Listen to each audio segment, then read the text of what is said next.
The views and opinions expressed today on Black Focus Radio are not the views and opinions of the station, its management, or its advertisers. Now, let's get ready to focus on our issues, our solutions, using our voices on Black Focus Radio.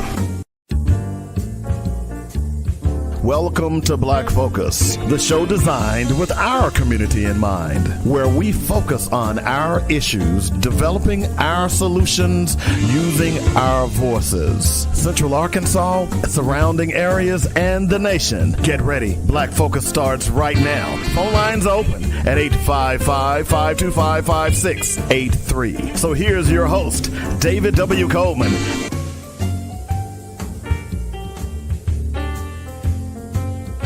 Well, good morning on this Tuesday morning. It's Black Focus Radio, our issues, our solutions, our voices. 855-525-5683 is the number. That's how you get in touch with me if you'd like to join the show. You can also hit us up on YouTube, Instagram, and Facebook. And don't forget to download the podcast, okay? And like, share, and subscribe. We really need you to do that, if you don't mind. We got a lot of stuff to talk about today. We got a great black fact. All of those things are important. We'll look into that. We'll also look at some of the other things that are going on. We got to talk about this TikTok thing, okay? Because I firmly believe that TikTok is America's new drug. I really do. I know that sounds crazy to some of you all, but I think it is. And Congress is seeking to at least ban TikTok if changes aren't made.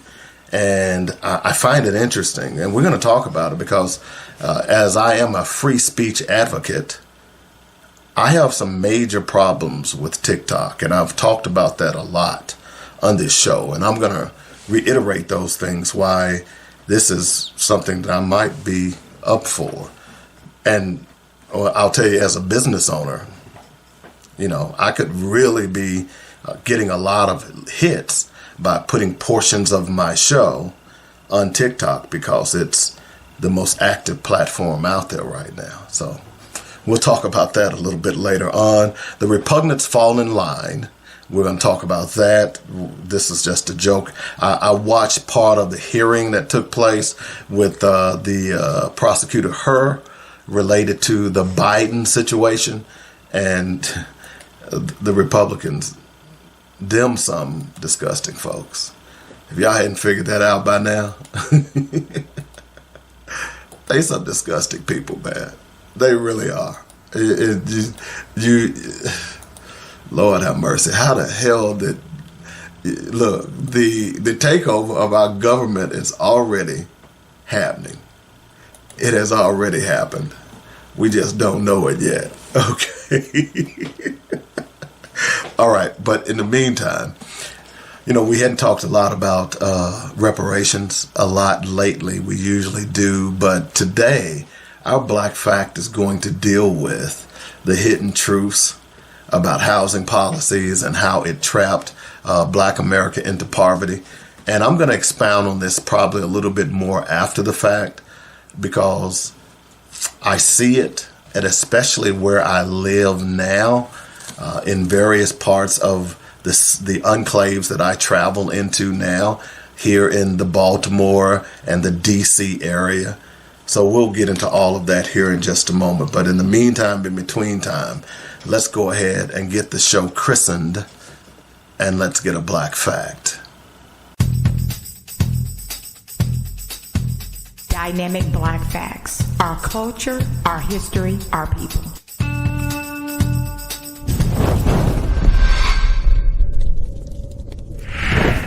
The Department of Housing and Urban Development and the federal government writ large in the first 7 decades of the 20th century invested billions of dollars in racial segregation and concentrated poverty. Each time this country created a peculiar institution that subordinated Black people, slavery, Jim Crow, it created and dismantled it. They replaced it with another one. And the iconic black ghetto, I don't use that as a pejorative, I use it as a descriptor, was a follow-on institution to slavery and Jim Crow. That's the legacy that every new administration inherits, and the Biden administration has as well. In my campaign for president, I made it very clear that the moment had arrived as a nation where we face deep racial inequities in America and systemic racism that has plagued our nation for far, far too long. I said that over the course of the past year that the blinders have been taken off the nation, the American people. What many Americans didn't see or had simply refused to see couldn't be ignored any longer. It's been proven, sadly, that the modern phenomenon of concentrated black poverty was an intentional government-sponsored institution. This is in part why President Joe Biden issued an executive order in January 2021 intended to right the historical wrongs the preponderant black communities have been facing when it comes to housing and home ownership in the United States. Today, I'm directing the Department of Housing and Urban Affairs and Urban Development to redress the historical racism in federal housing policies. In the 1960s, many believed that the civil rights movement's successes would foster a new era of racial equality in America. 4 decades later, the degree of racial inequality has barely changed.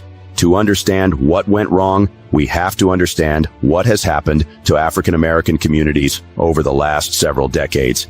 In his book, Stuck in Place, Patrick Sharkey, professor and chair of the Department of Sociology at New York University, who also happens to be scientific director at Crime Lab New York, describes how political decisions and social policies have led to severe disinvestment from black neighborhoods, persistent segregation, declining economic opportunities, and a growing link between African American communities and the criminal justice system. As a result, neighborhood inequality that existed in the 1970s has been passed down to the current generation of African Americans. Some of the most persistent forms of racial inequality, such as gaps in income and test scores, can only be explained by considering the neighborhoods in which black and white families have lived over multiple generations. This multi-generational nature of neighborhood inequality also means that a new kind of urban policy is necessary for our nation's cities. Such urban policies, Sharkey argues, that have the potential to create transformative and sustained changes in urban communities and the families that live within them. In this video today, we are taking a solemn dive at the structural racism and segregation long going on in America, exposing the concentrated poverty unduly nagging at the black communities therein. This sad state is said to have been a deliberate governmental design, which can be well spotted while looking at the history of housing in the United States. Before we continue, do support our works by hitting that like button in front of you. Share with families and friends to keep spreading our eye-opening black narrative, and kindly subscribe to stay on for more, while you also help in building the rising membership of this channel. We appreciate your support. Now let us get back in. Because of racial segregation, a significant share of black America has been condemned to experience a social environment where poverty and joblessness are the norm, where a majority of children are born out of wedlock, where most families are on welfare, where educational failure prevails, and where social and physical deterioration abound. Through prolonged exposure to such an environment, black chances for social and economic success are drastically reduced. Such are the words of Douglas Massey and Nancy Denton in American Apartheid. Over the past 3 years, President Biden and Vice President Harris, having acknowledged the nagging upsets in the black communities for as long as anyone can remember, is said to have leveraged the full force of the federal government to advance racial justice and equity and ensure the promise of America for all communities, including black Americans across the country. COVID-19 has further ripped a path of destruction through every community in America, but no one has been spared. But the devastation in communities of color has been nothing short of stunning. Just look at the numbers. 40% of frontline workers, nurses, first responders, grocery store workers, are Americans of color, and many are still living on the edge. 1 in 10 black Americans is out of work today. 1 in 11 Latino Americans is out of work today. 1 in 7 households in America, about 1 in 4 Black, 1 in 5 Latino households in America, report that they don't have enough food to eat in the United States of America. Black and Latino Americans are dying of COVID-19 at rates nearly 3 times that of white Americans. And it's not white Americans' fault, but just a fact. And the Americans now know it, especially younger Americans. And they are pulling us toward justice in so many ways, forcing us to confront the huge gap in economic inequity between those at the top and everyone else, forcing us to confront the existential crisis of climate, and yes, forcing us to confront systemic racism and white supremacy. From promoting entrepreneurship to increasing access to home ownership and delivering the lowest Black unemployment rate, from proving it's possible to reduce child poverty to historic lows, to expanding access to quality affordable health care, from advancing voting rights and police accountability to ensuring equal access to a high-quality education with historic funding for historically Black colleges and universities, HBCUs. President Biden and Vice President Harris are said to be committed to investing in the future of Black communities. It is said that, with support of these efforts, Black Americans are starting new businesses, creating jobs, buying homes, and taking advantage of increased education opportunities at historic rates, contributing to a 60% increase in wealth compared to before the pandemic. Let's take a moment to see how the state of things has been for a very long time now. Before we get into this BS policy called redlining that created housing segregation and pretty much jacked up the American dream for Black folks, let's take it back to the 1930s. America is in the thick of the Great Depression, and y'all, it was bad. Around 1/5 of the country was unemployed, and nearly everyone was dirt poor. Along comes FDR with his New Deal. Dude was trying to revitalize the American economy, which created what we now call the middle class. But not so fast. FDR's New Deal would cement racial inequality in America for generations to come and birthed 2 programs that enforced housing segregation: the Public Works Administration and the Homeowners Loan Corporation, known today as the Federal Housing Administration. The PWA created affordable housing, and surprise, surprise, the agency created separate public housing for Black and white folks, greatly segregating cities. Now let's talk about the Federal Housing Administration. The FHA created low-interest mortgages to build homes across the country. This agency actually built the suburbs as we know it. They basically said, hey banks, if someone applies for a mortgage, go ahead, build them a house. Even if they don't pay you back, we'll still guarantee a loan. Unless they're Black. The FHA's manual literally prohibited the occupancy of properties except by the race for which they are intended. But before we go any further, let me call on a friend to break down the legacy of redlining. The world-renowned white peopleologist from the roots, Michael Harriot. How are these racist-ass racist government policies tie into what we now call redlining? The term came about because the federal government, Uncle Sam Nim, created color-coded maps that told banks where they could give out housing loans. The green sections were a go, whereas the red sections, typically where Black people lived, were deemed too risky. Even well-off Black neighborhoods like Sugar Hill in Harlem, where Black people like Zora Neale Hurston and Duke Ellington lived, were off limits to banks. Aside from financial barriers, there were actual physical barriers to prevent Black people from living in white neighborhoods. In the early 1940s, there was a 6-foot-high wall in Detroit because redlining, and it's still there today. The Fair Housing Act put an end to redlining in 1968, but we know it ain't go down like that. Banks across the country have been caught using redlining maps as recently as 2015. And get this, most redlined areas are still low-income Black and brown neighborhoods. William Julius Wilson was among the first to realize that poverty had become geographically concentrated in large American cities during the 1970s. In his book, The Truly Disadvantaged, 1987, the number of people living in poverty areas, defined as census tracts with poverty rates of at least 20%, rose by 40% in the 5 largest U.S. cities, 1970 and 1980. Over the same period, the number of people living in high poverty areas, those with poverty rates of at least 40%, grew by 69%. These trends occurred not only because poverty increased in areas that were already poor, but also because poor areas grew in number. In Chicago, for example, Wilson counted 16 poor community areas in 1970, but counted 26 in 1980. Over the same period, the number of high poverty areas increased from 1 to 9.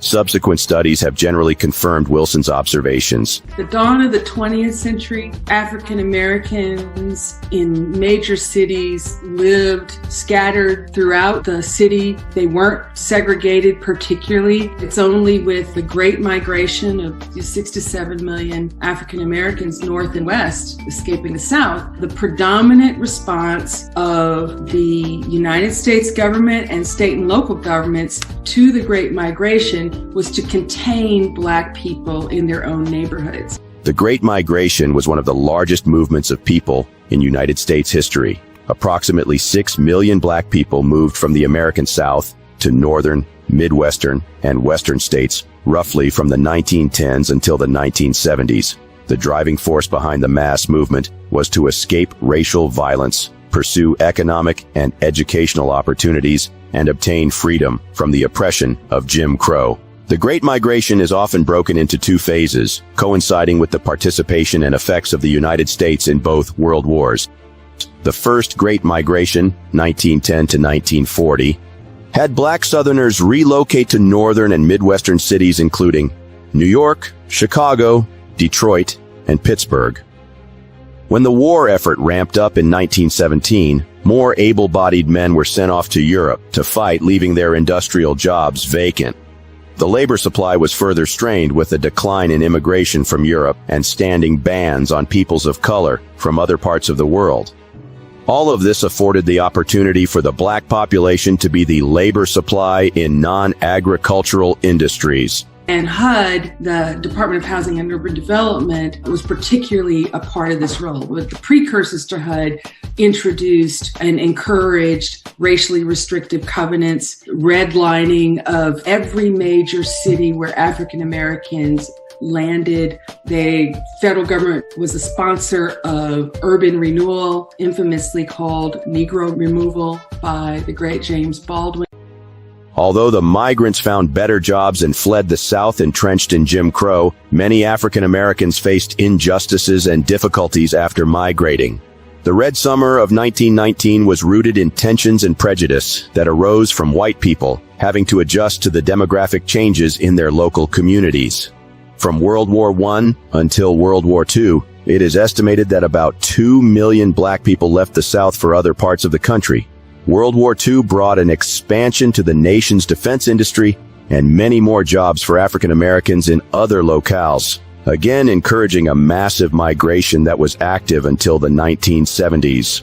During this period, more people moved north and further west to California's major cities, including Oakland, Los Angeles, and San Francisco, as well as Portland, Oregon, and Seattle, Washington. Within 20 years of World War II, a further 3 million Black people migrated throughout the United States. Black people who migrated during the second phase of the Great Migration were met with housing discrimination as localities had started to implement restrictive covenants and redlining, which created segregated neighborhoods but also served as a foundation for the existing racial disparities in wealth in the United States. Over the past 40 years, the country has experienced sharp increases in urban poverty. The number of metropolitan neighborhoods in which 30% or more of residents live in poverty doubled between 1980 and 2010.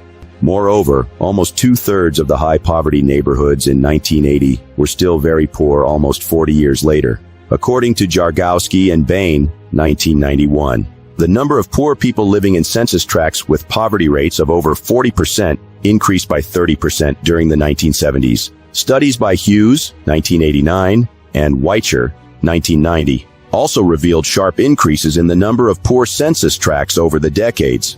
Although comparable analyses have not been done using the 1990 census, work by Nathan and Adams, 1989, have suggested that the trend towards more concentrated poverty has continued during the 1980s.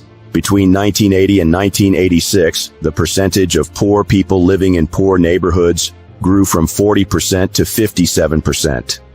Being born and raised in grinding, persistent poverty damages children's long-term outcomes. Moreover, when families live for long periods in such conditions, it is not only deleterious to the family, but the impact on the family differs significantly by race. As Sharkey notes, Black Americans are far more likely than whites to be stuck in place. He found that 2/3 of Black Americans brought up in the poorest neighborhoods remain in the poorest quarter of neighborhoods after a generation. Meanwhile, only 40% of whites brought up in the poorest neighborhoods remain there. The long-term effects of being born and raised in a high-poverty neighborhood are thus far more persistent and damaging for blacks than for whites. The proportion of blacks encountering that pattern is also greater than for other groups. Today, 1 in 4 Black Americans are stuck in high-poverty neighborhoods, compared with 1 in 6 Hispanics and just 1 in 13 white Americans, according to a report by Paul A. Jargowski for the New Century Foundation. Adding to the generational barriers facing young Black Americans, a 2018 study by Chetty finds that, after controlling for parental income, Black boys have lower incomes in adulthood than white boys in 99% of census tracts. The vast majority of Black American families currently living in poor neighborhoods have lived in similarly poor neighborhoods for multiple generations, Sharkey said. This is part of their family history to live in a disadvantaged environment. In the 70s, we had a clinic, recreation center, YMCA, Salvation Army, grocery store, and a small library right in the community. Those were good times, even though we were poor. By the mid-'80s, all those facilities were gone and replaced with a police station and crack, says Mrs. Kim, an online YouTuber. Sharkey presented that even African-American families who were doing fairly well a generation ago have experienced extremely high rates of downward mobility. More than half of Black children raised in middle-class families moved downward in the income distribution when they reached adulthood.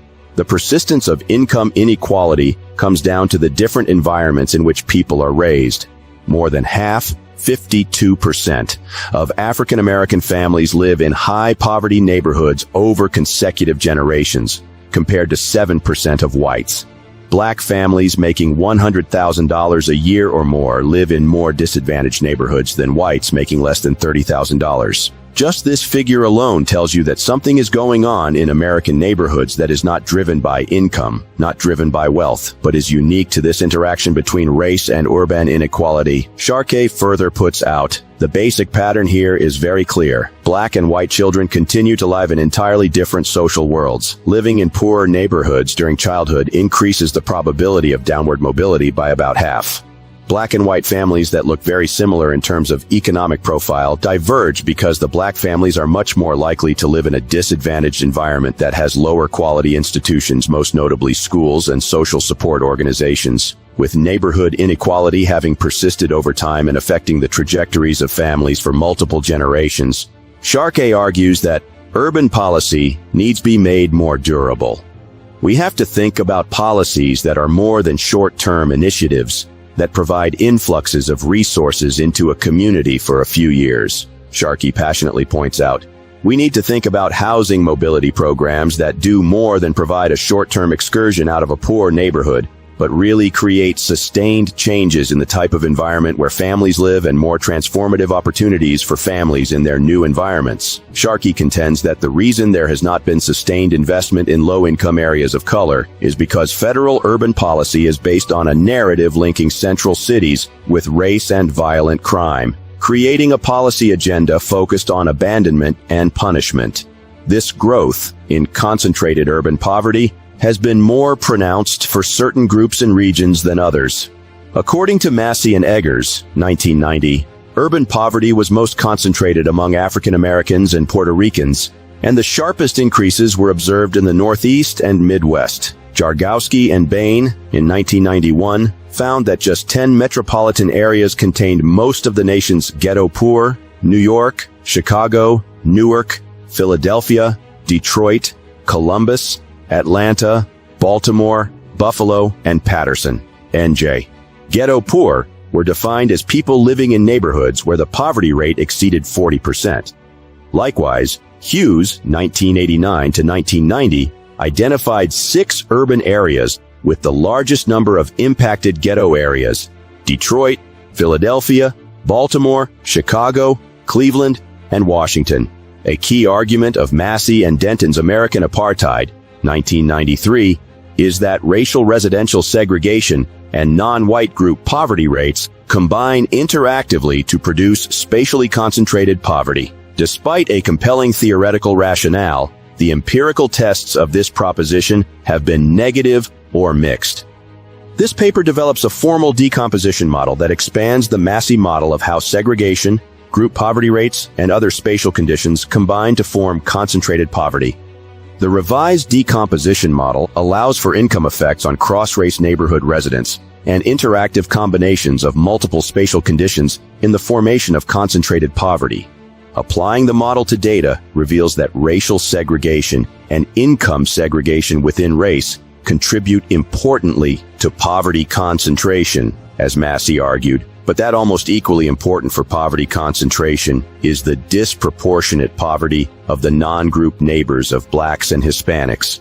However, a notable difference in the typical lives of whites, blacks, Hispanics, and Asians in the United States is the economic class of persons in their social environments. White middle-class families overwhelmingly live in middle-class neighborhoods and send their children to middle-class schools. But many black and Hispanic middle-class parents live in working-class or poor neighborhoods and send their children to high-poverty schools.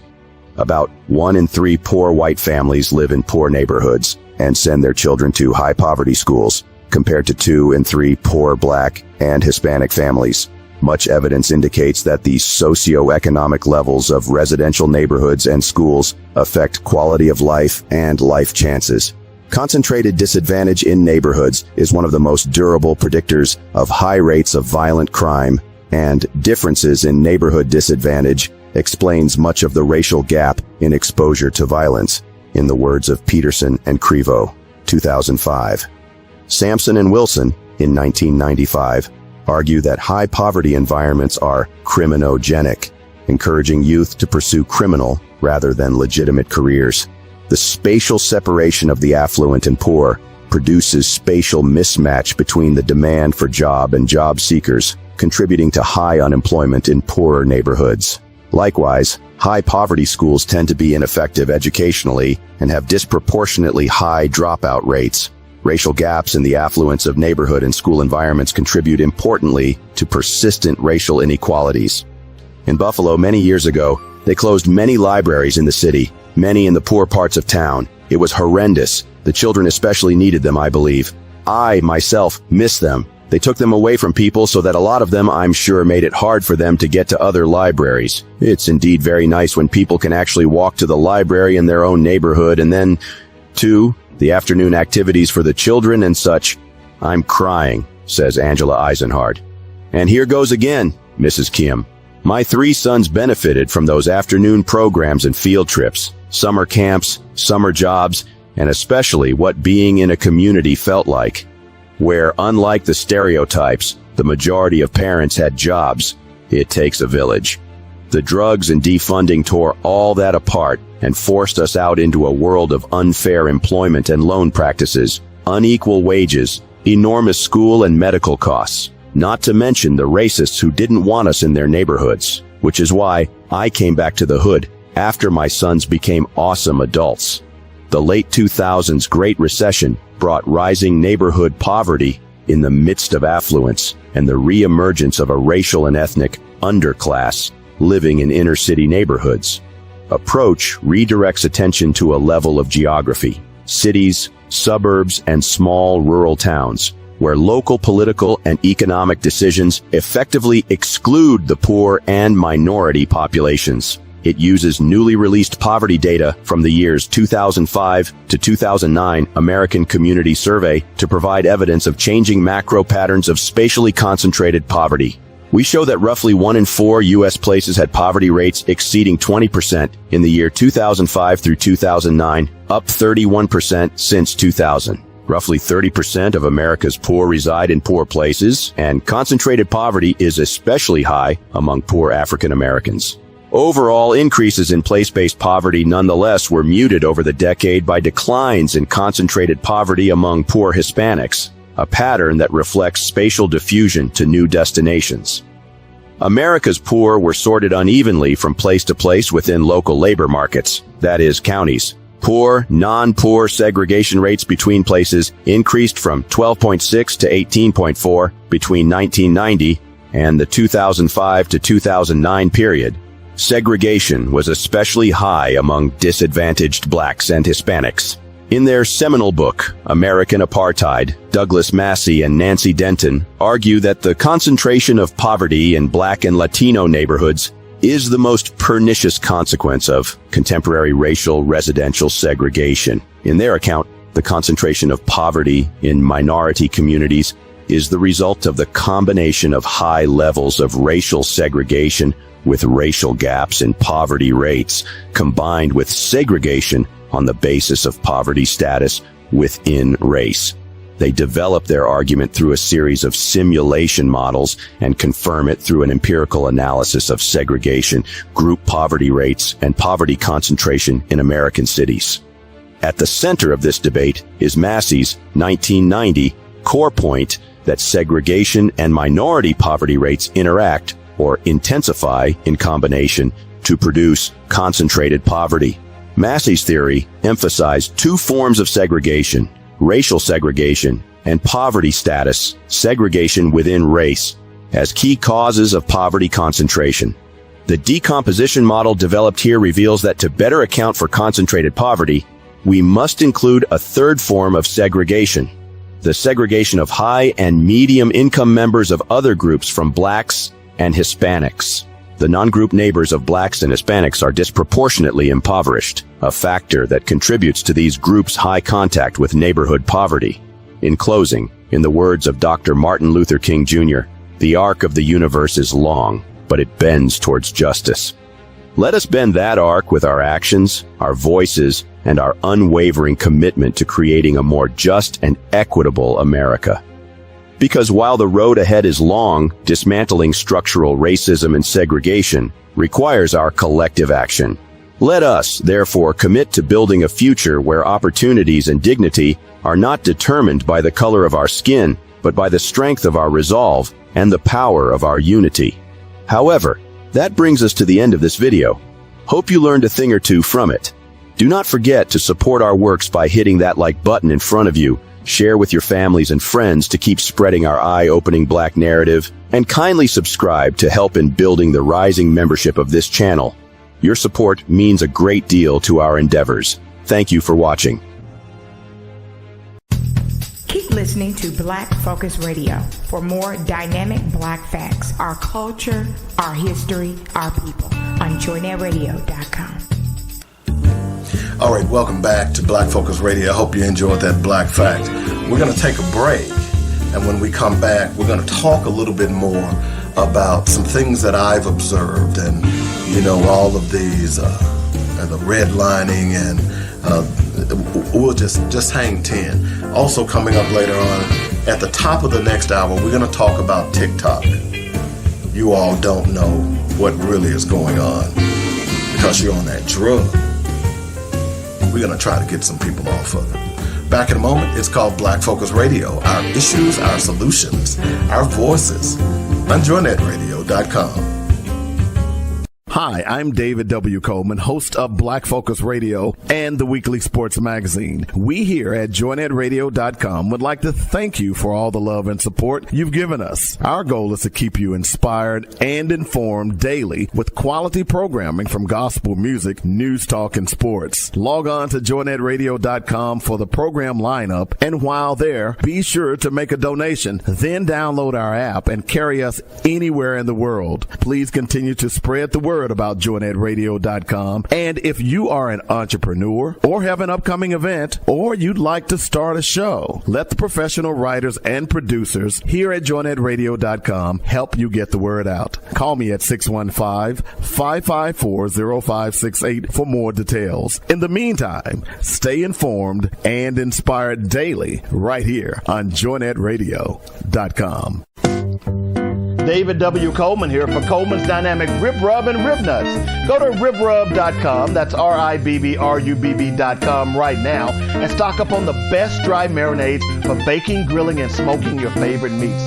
3 great flavors, hot and spicy, original, and scorching.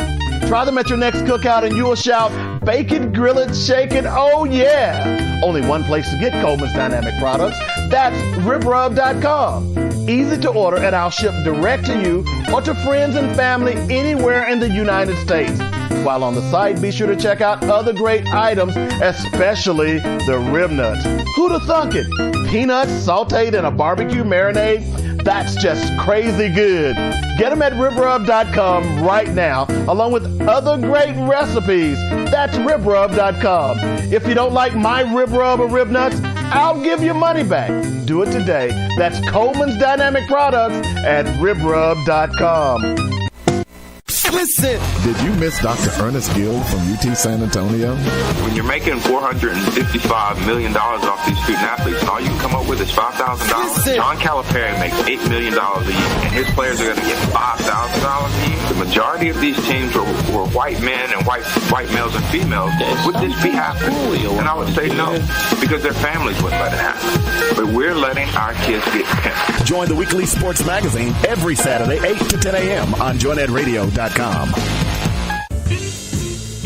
All right, welcome back to Black Focus Radio. Our issues, our solutions, our voices. 855-525-5683 is the number. That's how you get in touch with me if you'd like to join the show. I want to just expound a little bit on the hidden truths, this Black Fact. And by the way, let me give some love to Black Journal. If you want to get some real hard-hitting Black facts, just go out to YouTube and look up Black Journal. Those guys do a tremendous job on educating the masses about the truths as it relates to the Black experience. And when I talk about the Black experience, I'm not simply talking about the Black experience here in America. I'm talking about the Black experience around the world. By the way, while I'm thinking about it, word is that Ryan Coogler and who else was a couple other guys are getting ready to put together a piece about Mansa Musa. It was funny the other day. I talked to met a guy who was asking me about my reading and what I did for research, and I told him. And this brother had read the same books that I had read. And we had never met each other before. And it was like we had a camaraderie. The first book he mentioned was Dr. Ivan Van Sertima that came before Columbus. And then, of course, we started talking about some of the other authors and about what a great conversation with someone that I didn't know, but had a kinship based on our knowledge. It was simply astounding. Speaking of which, we want to talk a little bit about this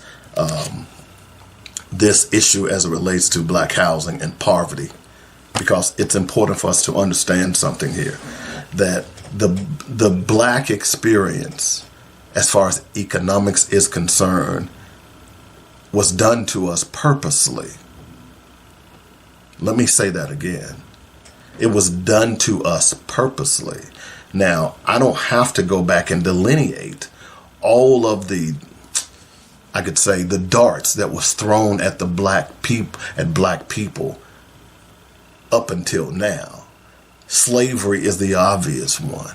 And within slavery, the degradation of men and women, the rape and sodomizing of men and women, girls and boys in front of their families, the lack of education, the deaths, the lynchings, the hangings, the Jim Crow, the black codes, the segregation, all of that is instrumental in where we are today. But there were, and you've heard me talk a lot about World War II. World War II is, I don't know, I think I became transfixed with it simply because I used to make a lot of model airplanes and model boats, ships, and aircraft carriers, and that was one of the things that we did as kids. We even made model rockets to shoot them off, but we would paint them to spec. In other words, we had little paint kits. A lot of people who did the tester paint for models. It was paint designed strictly for models, and you can still buy it, by the way. And there were times we'd have our own palettes and we'd mix our own paints. It was crazy. But I became transfixed with World War II. I watched every World War II movie. Back then, John Wayne was in a lot of them, but I was always more fascinated by the naval battles, and things of that nature. But anyway, I digress.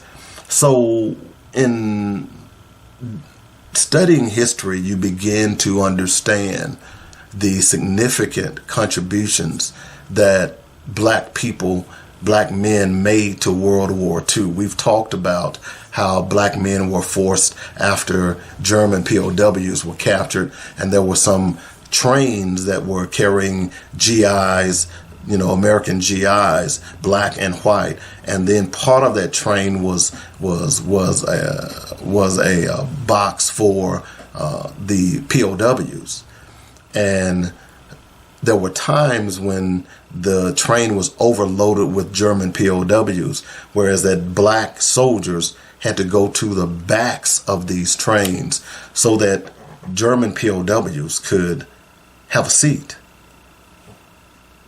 The same people that were trying to kill you, yet the people that were fighting on your side, you still didn't treat them with respect. They come back to America, you're not treated with respect. One of the things that they did was, early on, there was this thing called the GI Bill. And the GI Bill, once the war was over, really helped fuel the American economy. So white soldiers could come back because they were veterans. They were afforded certain loans in certain communities where they could buy a home. The black GIs were not afforded that same thing. As a matter of fact, just a couple of years ago, I think it was Biden who set up, at least gave some account of that very problem during the late 40s and 50s. And it went on for some time. So what's my point here? The point is that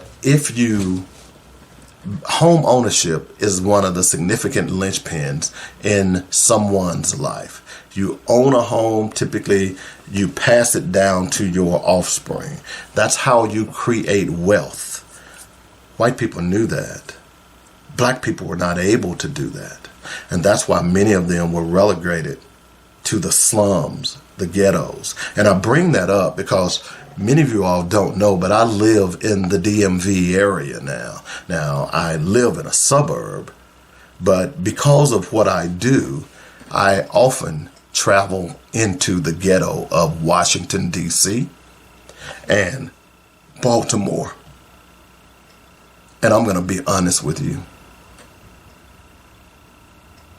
I can't believe the way some of these people are living. I can't believe the structures that they are living in, the streets that they are living on.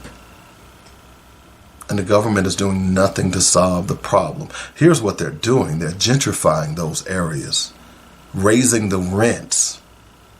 So those people who need places to stay are no longer able to find places to stay. It's a sad situation. It really is. And this black fact is an example of that very thing. It's an example. How do I keep someone in poverty? I make it so they can't own anything.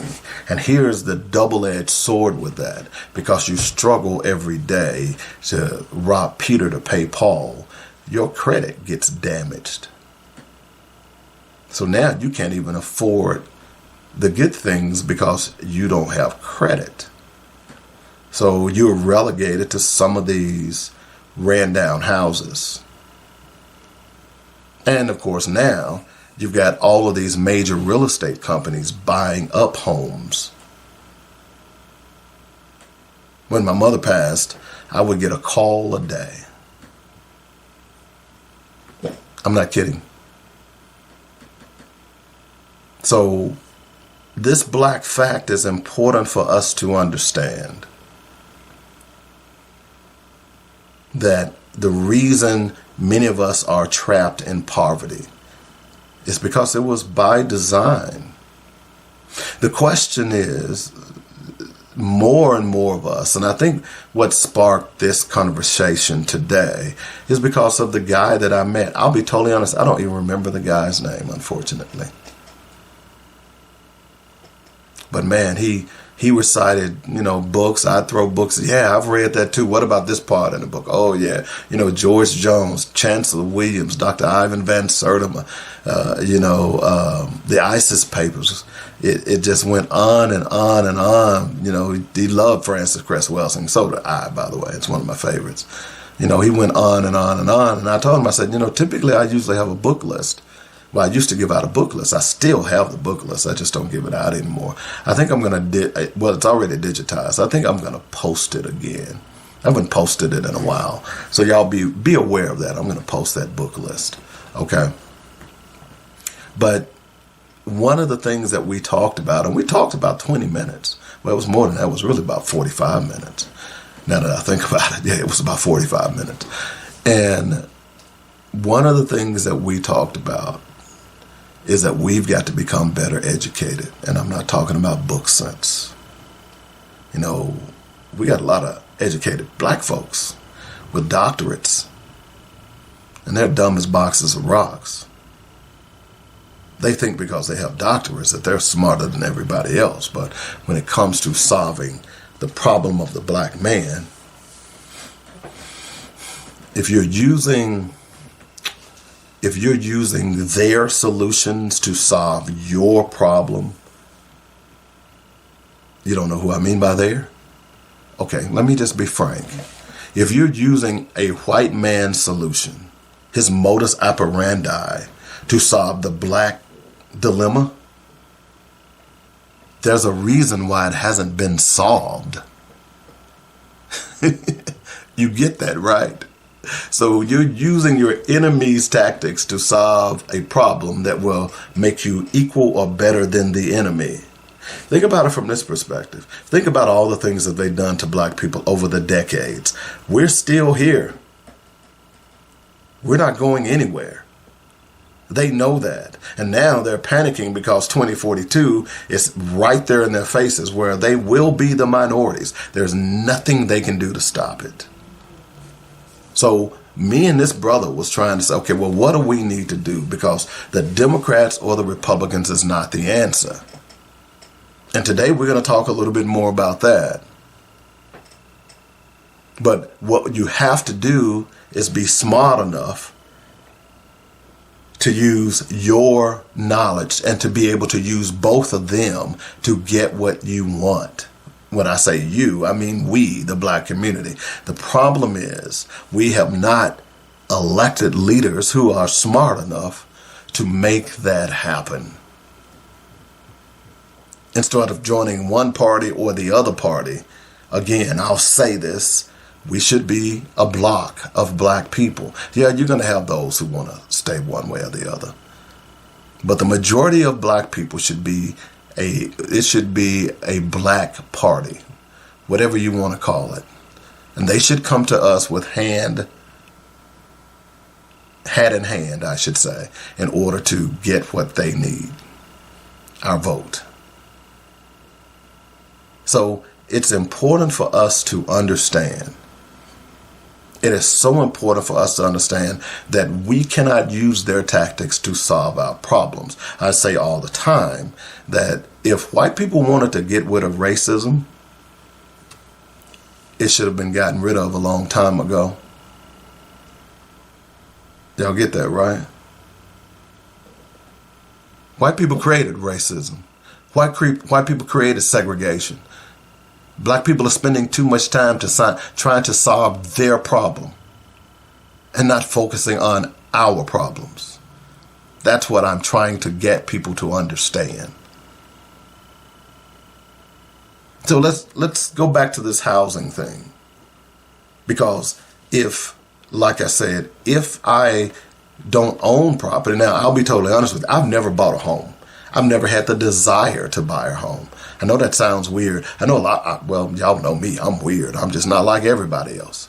I thought at one point when I was married that we would buy a home at one point, but then we got divorced before we even got to that stage. You know, we had been together for a minute, but then we got divorced. So after that, I've never really wanted to buy a house. I like to travel.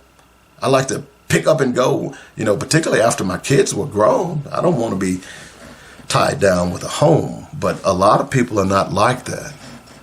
And if you own a home, then that can open up a whole lot of other doors for you financially. But the majority of the black people don't. And it's by design, because if they make you financially equal to them, then there's nothing they can do to hold you back. You see, rich people have got to have poor people to beat up on. 71% of the people that are in Congress in the United States Senate are rich or are considered millionaires. Joe Manchin is a classic example of that. Joe Manchin is tied to the coal industry in West Virginia. His coffers are stacked. Joe Manchin doesn't give a damn about climate change. Okay? He doesn't give a damn about climate change. Because you know what? Who's paying his bills? The coal industry. You get that, right? So, at the end of the day, you gotta be smarter. You gotta be smarter. At the end of the day. So let's see what happens here. But what we've got to do is start putting together things that is going to solve our problem. And it boils down to simple things. We talk about this all the time on this show. And I have to continue. But it boils down to simple things. And I guess as I sit here and we talk, I guess this is what we must do at the beginning of the show. But I thought it was important to tie this in to this thing about home ownership and poverty. Because I'm going to tell you, I was driving around yesterday. Because, you know, I'm learning the area now. And a lot of people tell me, man, be careful, keep your head on the swivel and this, that, and other. You know, I do that everywhere I go. But to see some of these homes, to see how these are black people living in squalor. Now, I'll admit to you that I've seen some white people living in these same ghetto-ass neighborhoods. You wouldn't believe how some of these people live, man. It's unbelievable. We are the richest nation in the world, and we have people living in squalor. We all should be offended. The question is, why aren't we? And why aren't we willing to do something about it? We're too busy being concerned about as long as I get mine. Part of the problem is, and I forgot who I heard this, but we are so busy living our truths that we're simply ignoring facts. We as black people, it is so profound. We as black people will ignore facts just so we can live our truths. Girl, don't say nothing to her. She living her truth. Even though she's out of line. I'll give you a classic example of that. These women today walking around with their butts out and thinking that's some type of, she just living her truth. Not understanding the fact is that you look like a damn fool. but she's living her truth. That's the problem in our community. We are living, everybody is too busy trying to live their truth instead of trying to deal with the facts. And the facts of the matter is that our community is suffering tremendously because of our ignorance. Yeah, the white man has his hands on our neck, but you know what? There are a lot of things that we could do as black people to remove those hands. And it simply starts with voting in your community. By the way, as I go into these enclaves, there are little corner stores. Places that you wouldn't think are stores are stores. I've went into a few. You know who owns them? Arabs. Do you hear what I said? So, you're in business. I don't know how many of you have ran a business, but when you run a business, you're in business to make money. So why would Arabs locate their stores in black neighborhoods that are run down and ghetto ass if they weren't making money? So don't tell me the money is not there, because it is. We're allowing people to infiltrate our neighborhoods, make money off of us and disrespect us. But we live in our truth. Interesting, isn't it? So, first of all, we've got to get rid of all of the politicians. One thing I would love to see, and here's, if you are listening to this show, ask your senator or your representative, would they vote for term limits? Hello? You all know Mitch McConnell just retired. He's been in the Senate, over 50 years. I saw a video the other day of all of the old people. Look, now let me tell you something. I'm 62 years old, so I know I'm old. There are some things that I should not be able to do, and I don't. I don't go and play blacktop basketball anymore. How old was Strom Thurmond? A racist. Kept getting voted in over and over again. He died what was he? He was close to 100.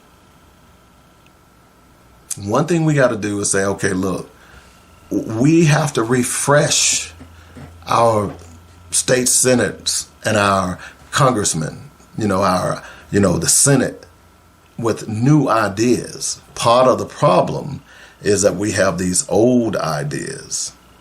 Part of the problem, we have rich people who are passing laws that benefit them, and then they pit us against one another while they're laughing all the way to the bank. We have to be smarter. So I would love for people to say, hey, look, start asking your United States congressmen and your senators about term limits. There are a lot of states who already have them. It's time for it to go. The president has it. Why would that's one thing I was a bit confused about, the writing of the Constitution. Why would the president have to be term limited, but Congress and senators are not, or Supreme Court justices? We're seeing how this is becoming problematic now. That's the problem. You look at what's happening in the Supreme Court with Clarence Thomas. You look at what's happening in the court, how it's stacked one way or the other. They're not concerned about jurisprudence. They're concerned about supporting an agenda, right wing or to some extent left wing agendas, as opposed to that jurisprudence. It should be the Supreme Court. It should be Congress. It should be Senate. Anything that elected officials, that has elected officials, should be term limited. I moved here from little bitty Arkansas. At least Arkansas is term limited. That's the one thing. The other thing is we've got to get our hands on these dollars. I'm not talking about reparations. I'm talking about the dollars that you have in your wallet right now, your purse, that you taking and throwing it away on Dolce & Gabbana and all that other BS that does nothing for the black community. I'm not saying you shouldn't be able to look nice if you think that's what you want to do, but I argue that you should be able to spend 50% of your money with black businesses, if at all possible. Give you an example. I shipped a friend a device, this past weekend. And I shipped it via UPS. And it just so happens that I pulled up I was in an area and I needed it to get shipped. So I went ahead and looked for a UPS near me. I walked in. Hey, how you doing? Hey, I'm fine. I want to ship this. And it was a computer. So I want to ship this computer to a friend. They said, okay, well, we'll take care of that. We'll make sure how do you want it shipped? We'll make sure it's wrapped and so on and so forth. And I was really impressed. You know who owned it? It was a black guy and a young black girl at the counter. Hello. And I asked, I said, when it was him, he was wrapping something else, and she was at the counter, filling out my order, and he says, he kept talking to us and saying, hey, we're going to make sure it gets taken care of. So then I just said, hey, are you the owner? He said, yes. I said, well, I'll be back. And you know what? It's about 20 minutes from where I am, but I'm going to go. The point is that it's a little inconvenient, but we got to make a decision here. That black fact proved beyond a shadow of a doubt how we got into this situation. We've got to re-educate ourselves on finances, and we've got to be willing to educate people who are not as smart as us.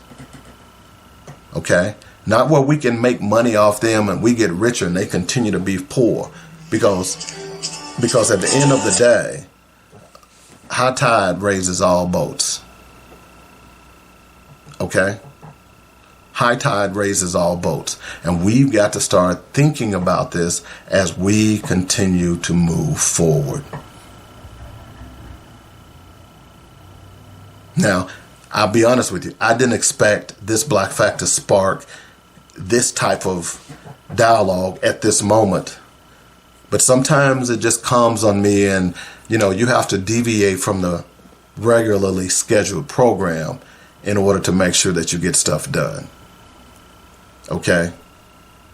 So at the end of the day, that's the example. And what sparked this again was a conversation I had with a pure stranger who we just happened to be in the same location at the same time, and I don't even remember how the conversation sparked. But we started talking, and I told him about the rub, and you're not from here. Where are you from? I grew up here. Yeah, okay. So, well, you seem like you're a pretty learned brother. I said, yeah, I do a lot of reading. And he says, well, what did you read? Well, I said, do you really want to know? What do you like to read? He said, well, I like to read. I'm a history buff. I said, well, I'm a African history buff. And then he said Dr. Ivan Van Sertima, and it was on and popping. It's nothing like intellectual stimulation. We've got to do better. We do. We've got to do better. All right. We're going to take the top of the hour break. When we come back, we're going to talk a little bit about TikTok and some of the other things that are going on around the world as well. I think I told you the vote in Virginia last Tuesday and Super Tuesday proved again that the vote works. Y'all keep thinking it doesn't. Keep thinking that. All right. We'll take a break. We'll be back in a moment. It's called Black Focus Radio. Our issues, our solutions, our voices, on joynetradio.com. The views and opinions expressed today on Black Focus Radio are not the views and opinions of the station, its management, or its advertisers. Now, let's get ready to focus on our issues, our solutions, using our voices on Black Focus Radio. Welcome to Black Focus, the show designed with our community in mind, where we focus on our issues, developing our solutions, using our voices. Central Arkansas, surrounding areas, and the nation. Get ready. Black Focus starts right now. Phone lines open at 855-525-5683. So here's your host, David W. Coleman. Welcome back to the second hour of Black Focus Radio, our issues, our solutions, our voices. 855-525-5683 is the number. That's how you get in touch with me if you'd like to join the show. We certainly love to have you. No ifs, ands, or buts about it. Don't forget to catch us on Instagram, YouTube, Facebook, and your favorite podcast platform. Just download Black Focus Radio, and you can do that as well with the weekly sports magazine. We got a lot of stuff to talk about today. I hope you enjoyed last hour. I kind of went on a rant, because that black fact just kind of made me feel some kind of way. This hour, we're going to start off. We're going to talk about some more repugnance. We got to talk about these black folks supporting these repugnance. But I think this hour, we're going to talk about Twitter. Well, social media. But more importantly, we're going to talk about TikTok. If you haven't heard, by the way, the people that are in partnering with Donald Trump on his social media account, Truth Social, apparently are suing him because he did something funny with the stocks, which made them lose millions of dollars. And Elon Musk, by the way, is now using his platform to push his political agenda. Let's remember, Elon Musk, part of the reason that I don't use X, someone was asking me the other day, would I buy an electric car? I said, yep, maybe, but I wouldn't buy one made by Elon Musk. This is kind of what I was talking about last hour. Why would I give money to someone who is already indirectly suppressing me? We as black people do this all the time and wonder why we never can get out of the situation that we're in. Okay? So,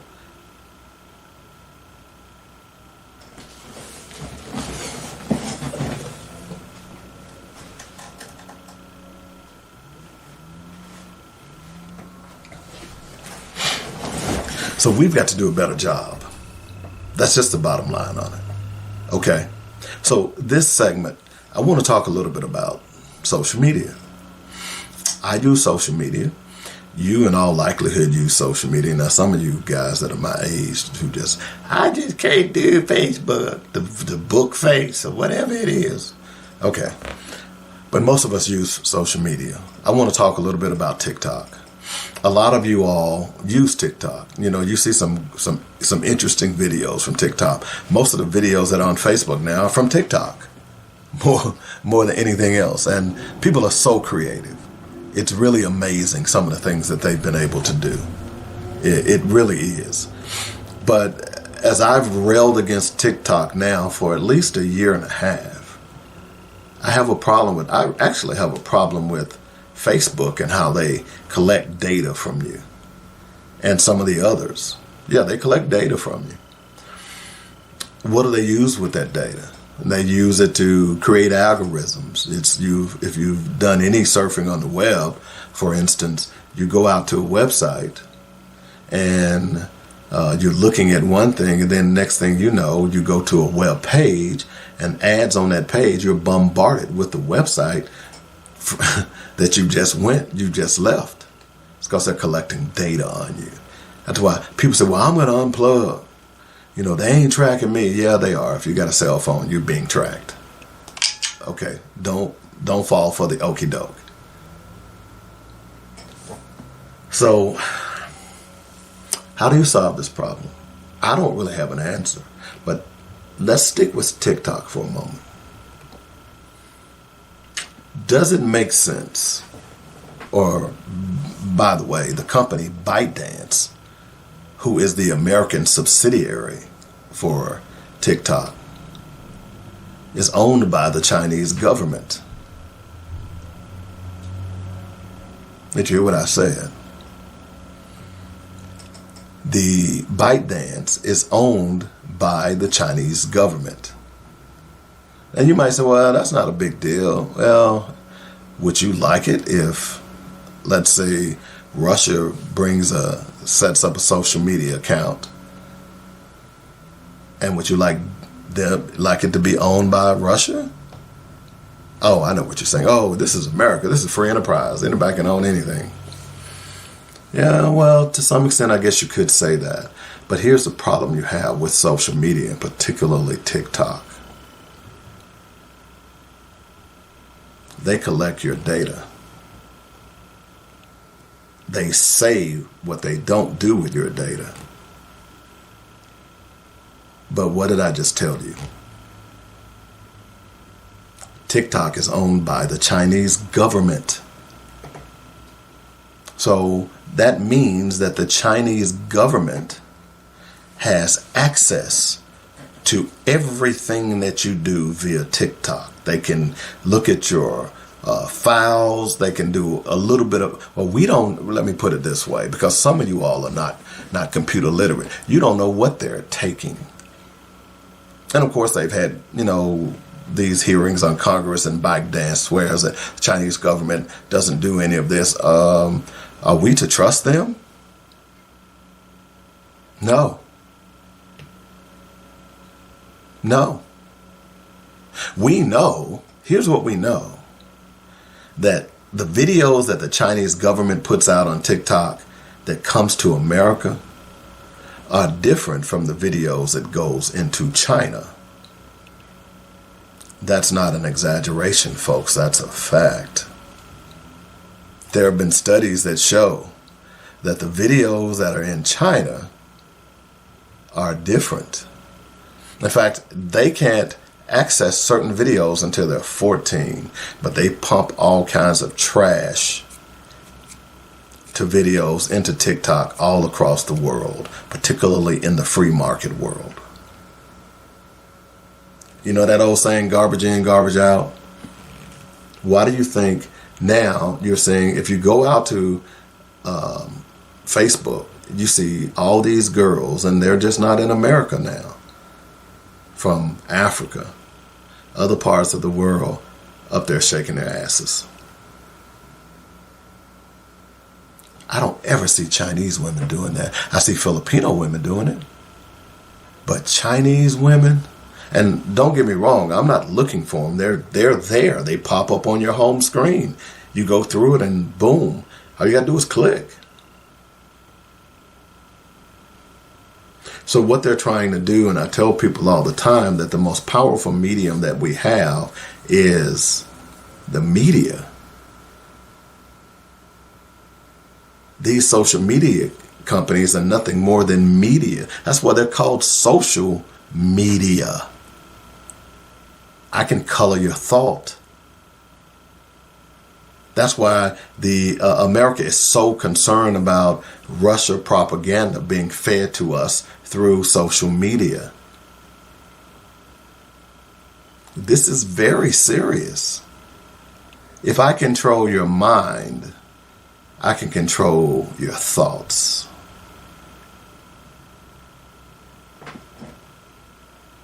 That boggled your mind, didn't it? It should have. Because how do I control your mind? By feeding you stuff that is irrelevant. Have you noticed we don't even hear about black people being killed by police anymore? Just what, a month or so ago? You heard about the young ladies who were in the house and they ended up having to break in because they lost their keys, and the police show up, and what's her last name, Pouncey? And just starts shooting at the door and darn near kills her. You don't even hear about that, do you? I know. But I'll bet you see them girls on TikTok shaking their butts. I bet you see those girls walking around in skimpy stuff. Yeah, you do. That's by design. I used to get stuff with math problems and algebra problems. I don't even get that anymore. And some say, well, it's part of the reason you don't get it is because the stuff you click on. And the algorithms, and those of you who don't know what an algorithm is, it's basically a computer program that is designed to mimic your thought patterns. In other words, what you do online. Now, I don't mean to get too in the weeds on this, but I'm trying to make this as simplistic as possible for you. That the Chinese government owns TikTok.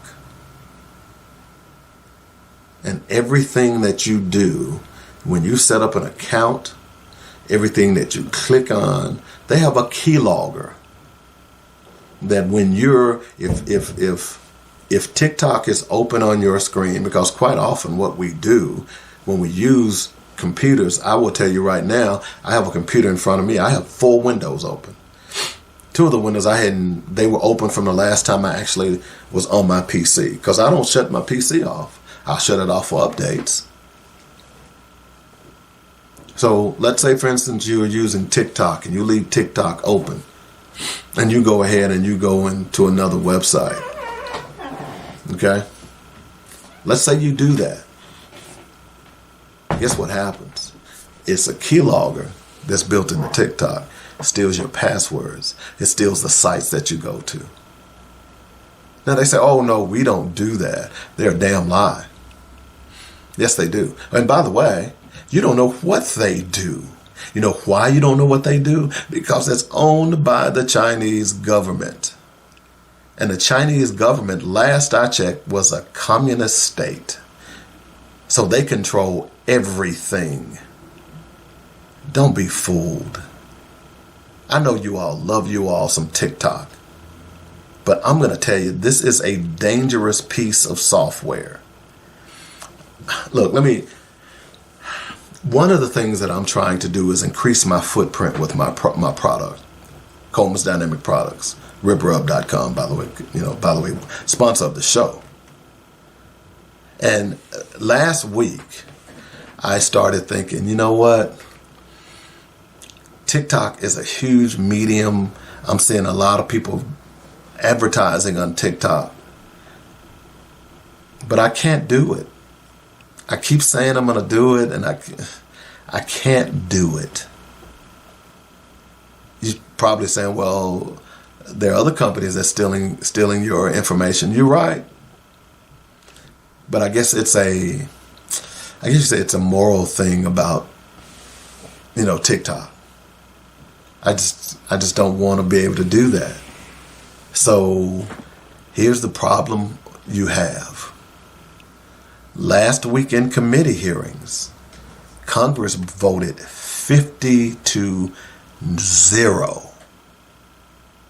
that either ByteDance is going to have to sell its shares and divest itself from the Chinese government, or they are going to shut TikTok down.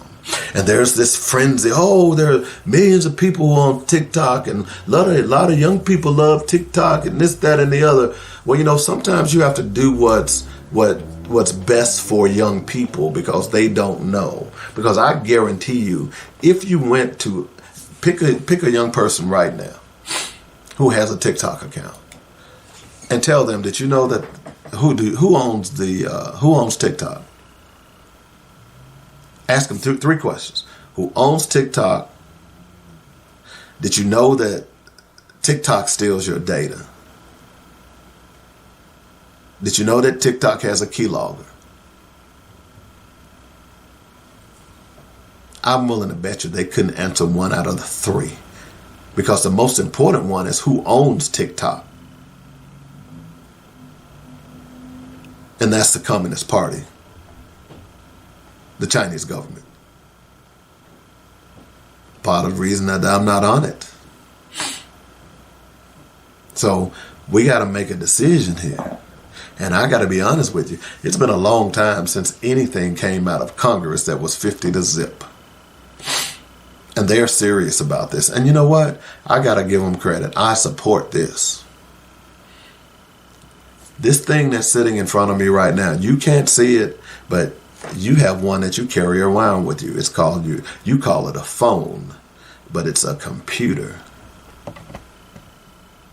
What if the Chinese government can steal your Lolo?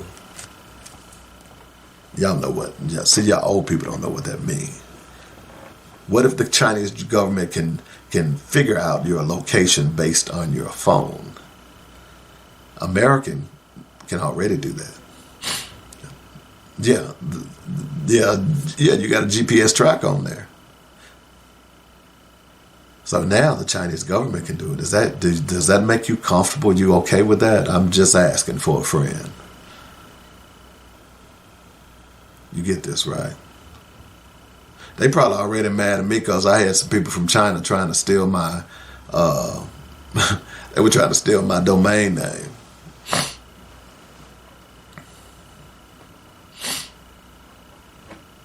I'm still thinking about selling it. I have to go back out there and see what it's worth. See if it has went up any. My point being is that if Congress has its way, TikTok is going to go bye-bye. Now, here's what the Chinese government is doing. They've got thousands of lobbyists. Those are your children who are mad because they might lose TikTok. And they don't understand the implications of TikTok. The dangers of this social media. Now, there's going to be some regulation in general. And see, this is where, because Democrats and Republicans are upset about social media. So part of the reason that it got the 50-0 vote is because the Facebook and all these others are going to be part of this new legislation. And to some extent, I agree. I don't think a kid that is, I think it should be age appropriate. I really do. A 10-year-old kid shouldn't be on social media. That just shouldn't.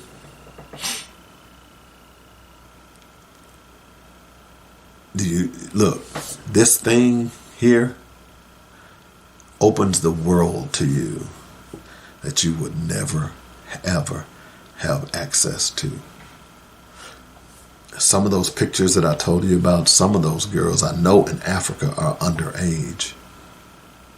Now, they're not undressed or anything like that, but some of the things that they're doing, parents wouldn't let them want their kids doing that. And even if they're doing it in foreign countries, to have your child to have access to that stuff could influence them to do things behind your back. We've heard stories of people contacting young kids via social media accounts. In fact, I'm writing a book right now where the protagonist in the book, in order to evade the authorities, or I should say the antagonist, they are communicating via their gaming stations, their gaming consoles, their PlayStations and Xboxes. So if they can do that, just imagine the world out there. So I wanted to talk a little bit about that. TikTok is a problem. Again, I've seen a lot of great videos from TikTok. The problem is who owns TikTok. And just as we shouldn't allow Russia to be able to own, so it's almost like having the Chinese Communist Party owning a television network in America. Oh, that's right. We do have Fox, but you know, you know what I'm saying. Would the Chinese Communist Party allow America to own a television station in China? Hell no. In fact, they block a lot of their stuff, just like they do in Russia.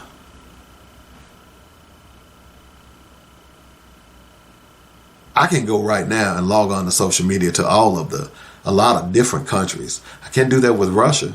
I can't do that with China, and I don't really want to do it because you know what? Then guess what? They'll start tracking me. They have some problems because I have a VPN, but still. Which reminds me, if you're using TikTok, do you have a VPN? A virtual private network? You know what that is? That reminds me, I'm checking mine now just to make sure it's on.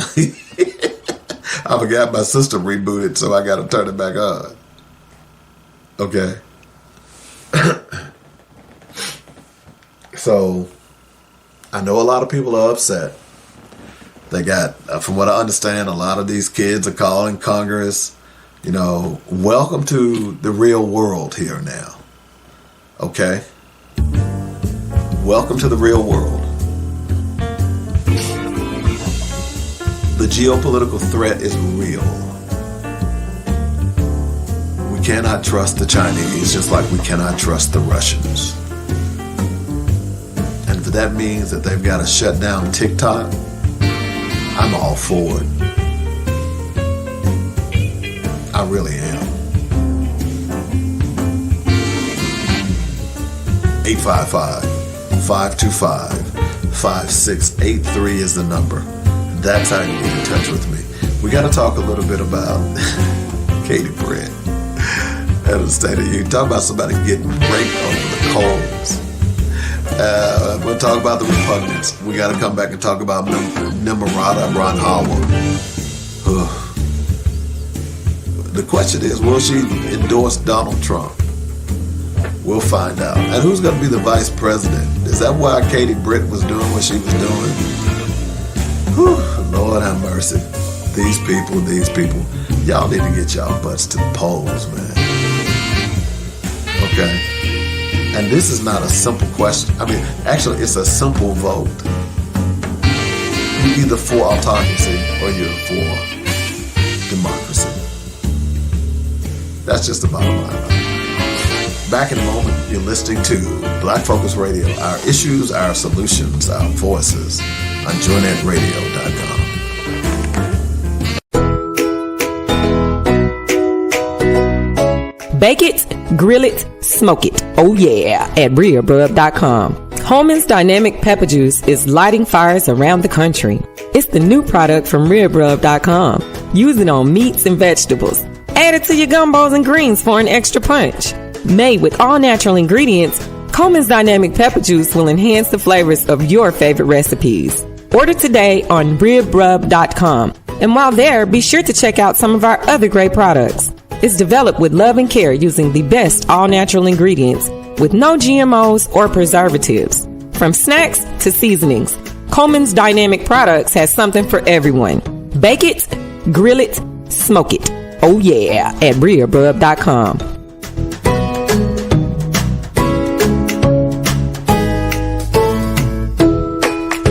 Hey, beautiful. You look gorgeous. Are you doing something different? There's a healthy glow about you. Thanks. I'm just my natural self.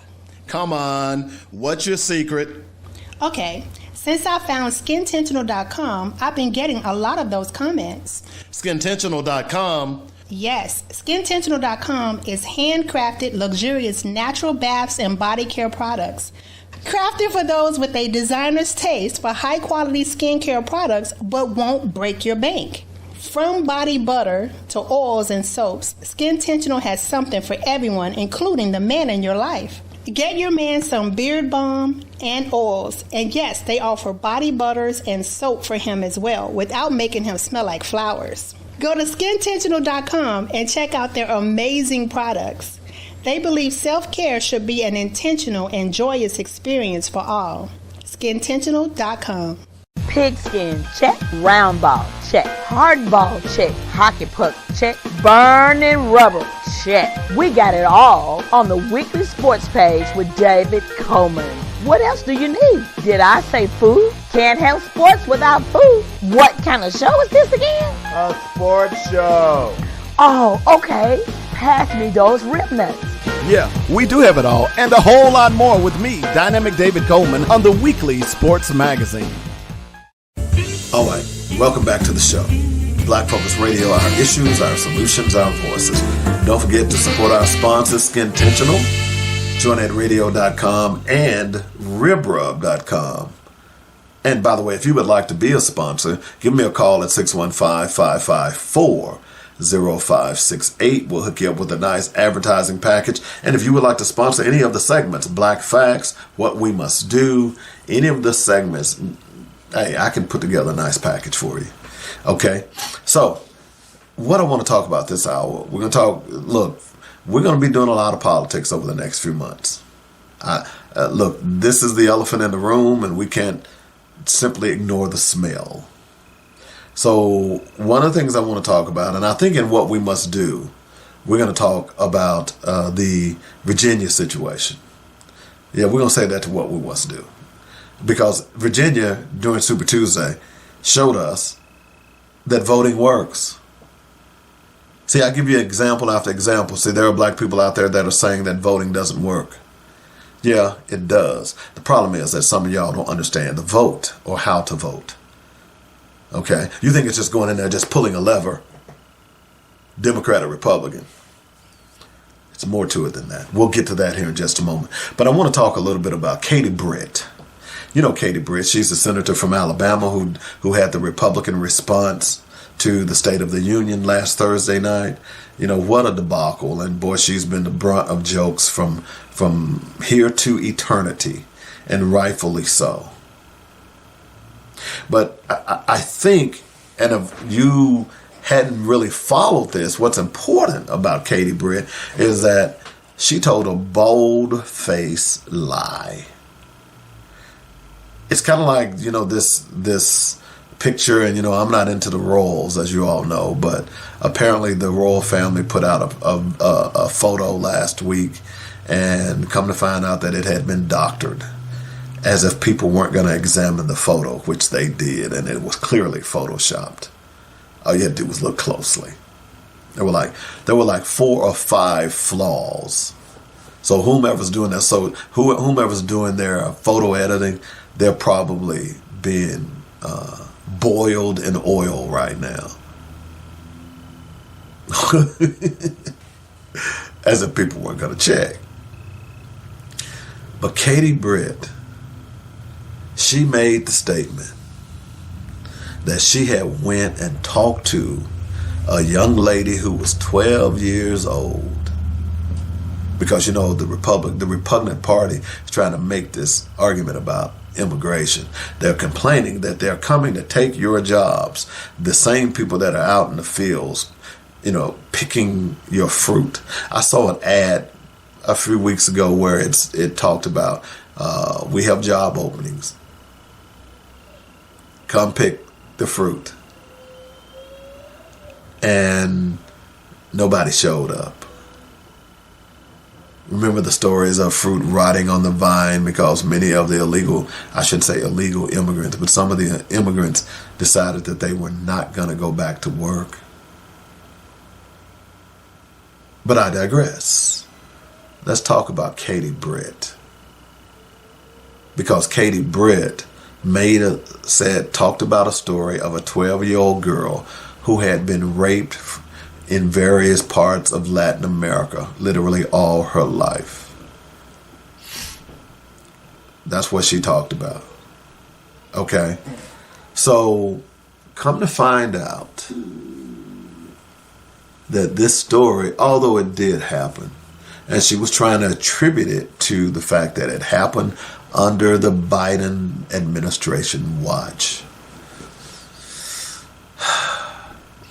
So you got fact-checked. Remember that what I said earlier about living your truth? See, repugnants live their own truths.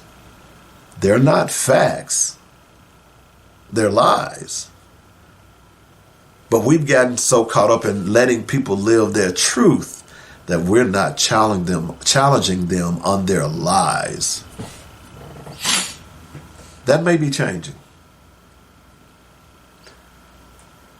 That story that Katie Britt relayed to the people happened under the George Bush administration. And she got fact-checked. And then what makes it so bad, they brought her on Fox News to try to clean it up, and she doubled down. Now, why am I telling you that story? Because the repugnants, y'all know I call them the repugnants, or the Rethuglicans. Does that sound better to you? The Rethuglicans, that's what they do, is lie to you. They lie to you. They do it on purpose. You cannot believe a word they say. Look, their commander-in-chief is a liar. Period. End of story. Those 91 indictments mean something. And, I was listening today, earlier today, where they were having the hearing about the classified documents that were found in the Biden library or wherever they were. And the Rethuglicans were trying to equate it to the same as Donald Trump. What they failed to realize, and they even brought up the fact that there have been 3 people, I forgot who was saying this, but he said there were 3 people who ran for president since 2016, and only one of them has been brought up on charges. That one person being Donald Trump. By the way, the other person that they brought up was Hillary Clinton. They've got the Clinton derangement syndrome. And they investigated her for 5 years and didn't find anything. And then, of course, Biden with these documents. So they were trying to equate Donald Trump stealing documents, not turning them over, and openly saying that he had the right to take them. He didn't say he didn't take them. He didn't say it was an accident. He didn't say he forgot them. They're my documents. I can do what I want with them, which is a lie. We know that's a lie. Okay? We know that's a lie. So anyway, the Rethuglicans are falling in line. So Katie Britt, many people believe she did this because she wants to be vice president. I'm going to be honest with you. I don't think anyone has a problem. If you get out and vote, they won't win. We need to stamp this out. Only you can prevent Rethuglicans retaining office. Only you. Speaking of which, we talked about Mitch McConnell. He's the one that said Donald Trump would be tried in the court of public opinion. He lost. He's the one that stood on the floor after January 6th talking about how abhorrent Donald Trump was, and that was his fault. Mitch McConnell decided he's going to leave the Senate now. His term isn't up until 27, I believe. Somebody do us a favor. But anyway, he's endorsed Donald Trump. Everybody's jockeying to try to be the next vice presidential candidate. Who will it be? We don't know at this point. So I bring up Mitch McConnell and his endorsement of Donald Trump for one reason. Because there's one other person out there. Now, if you really want to carve your name out in political history and help to beat back this wave of fascism and this authoritarianism that's trying to take over a country. See, at the end of the day, what you have to be concerned about, if you are an American, is that you believe in democracy. Look, it hadn't done everybody great But I tell you, there's a reason why so many other people around the world want to come to America. And that one reason is democracy. I can do what I want. I can vote how I want to vote. I can basically, if I have the means, I can live where I want to live. I can start my own business.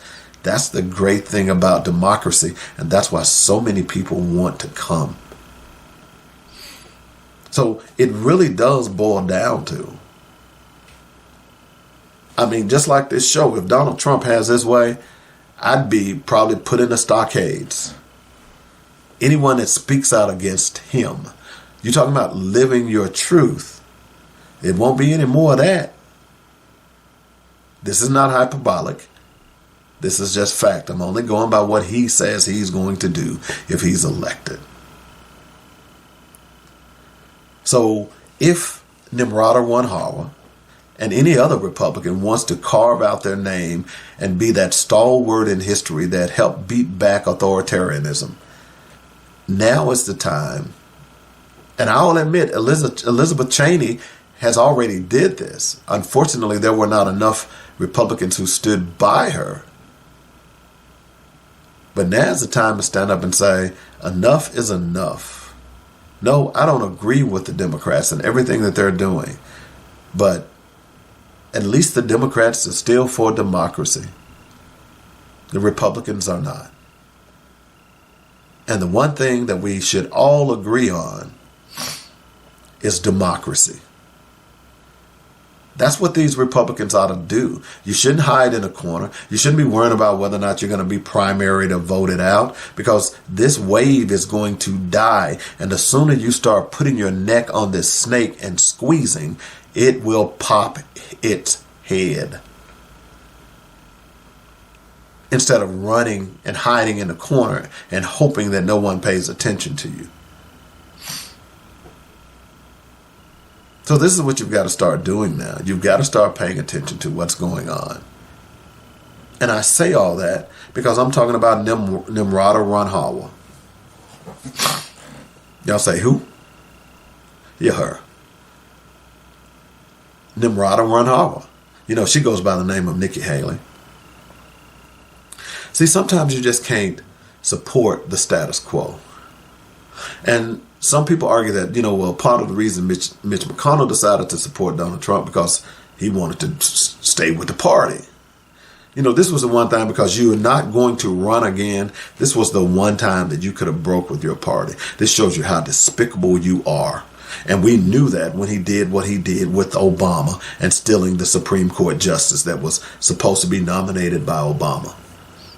You know, we talk about Trump. It's the reason that we're in this predicament. It's actually Mitch McConnell. Y'all know the story. Okay. So here at the end of the day, Nimrata Ranhawa has a chance to carve her name out in history. She ran not a very good race. She should have been attacking Donald Trump from day one. You took too long to attack him. The only person that really initially attacked him was Chris Christie. And then when you saw you were getting your pants beat off, now you want to start attacking him. It's too late now. But you know what? Are you jockeying for vice president? That's what makes this so disgusting. You know, because if you really had some courage, Nimrata Ranhawa, well, we know you don't have courage, because you were the one who said that America was not a racist country and then tried to defend it, even though you grew up in racist South Carolina and were subjected to racism. And you admitted that you were. So was your mom. So was your dad. If you really wanted to carve your name out in history, now is the time to say, I do not want the vice presidential nomination. I don't plan to attend the convention. I want to carve out a different type of Republican. Not a MAGA, but a Republican. This is what we stand for. There are a whole lot of Republicans out there who would fall in line behind you, men and women. But see, you don't have the courage. And then you lie. She was asked once, a couple of weeks ago before she got out of the race, well, what should happen about the situation in Gaza?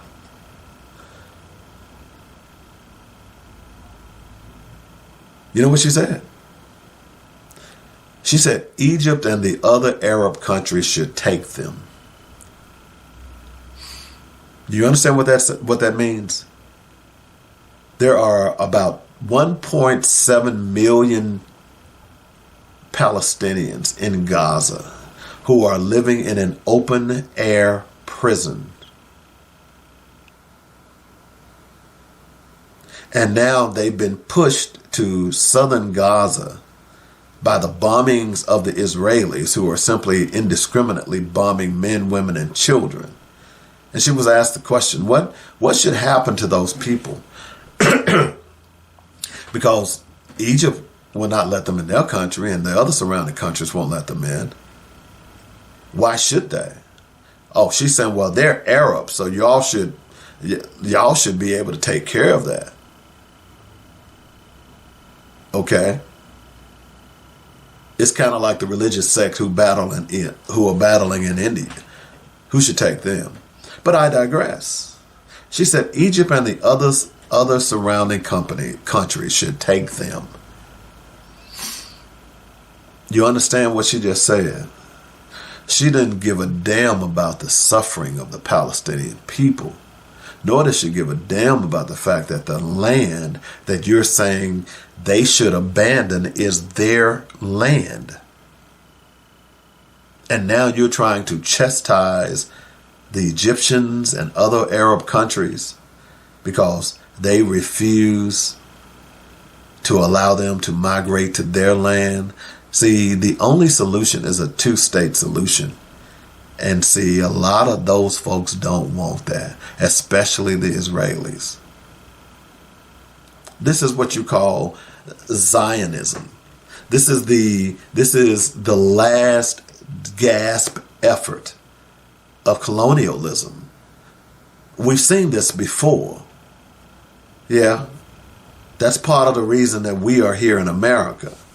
That's part of the reason that the Native Americans were nearly wiped out. That was colonialism. That's part of the reason we had King Leopold in Congo chopping off the hands of children. That's called white supremacy.